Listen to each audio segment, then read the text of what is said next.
AP BJP కీలక సమావేశాలు ముగిశాయి. ఇక సమావేశంలో అన్ని జిల్లాల నాయకుల సేకరణ జరిగింది.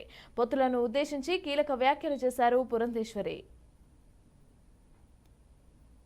ఆ తర్వాత పైన పొత్తు మీద గనుక ఒకవేళ పైన నిర్ణయం చేస్తే ఆ నిర్ణయానుగుణంగా మనం ఒకసారి సమీక్ష అనేది మేము చేసుకుంటాం.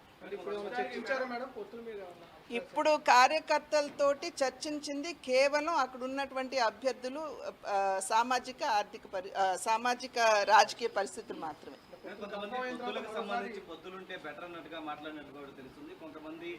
ఇక్కడ పొత్తుల గురించి 2 రోజుల్లో కార్యకర్తలతోటి అస్సలు చర్చ జరగలేదు. కేవలం మాకు వచ్చినటువంటి అప్లికేషన్స్ ఏవైతే ఉన్నాయో అవి ఈ జిల్లా వారీగా అక్కడ ఉన్నటువంటి నాయకుల ముందు పెట్టి దాని మీద మాత్రమే చర్చ జరిగింది. ఇందాకన్నట్లుగా పొత్తు మీద నిర్ణయం పైన తీసుకున్నారు.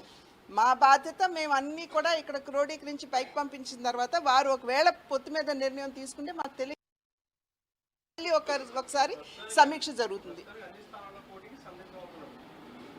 మేము 175 అసెంబ్లీలకు సంబంధించి 25 పార్లమెంట్లకు సంబంధించినటువంటి పేర్లు మేము ఇవాళ సమీక్ష అయిపోయింది కాబట్టి రేపు ఎల్లుండిలో మేము పంపిస్తాం. Thank you.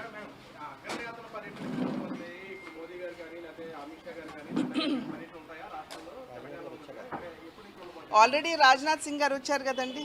రాజ్నాథ్ సింగ్ గారు వచ్చారు. ఏలూరులో కేవలం కార్యకర్తలతోటే ఒక బ్రహ్మాండమైనటువంటి మీటింగ్ కూడా మేము నిర్వహించుకోవడం జరిగింది. ఎప్పటికప్పుడు మాకు పైనుండి సూచనలు వస్తాయి. ఎప్పుడైతే నాయకులు వస్తున్నారు అనేటువంటి డేట్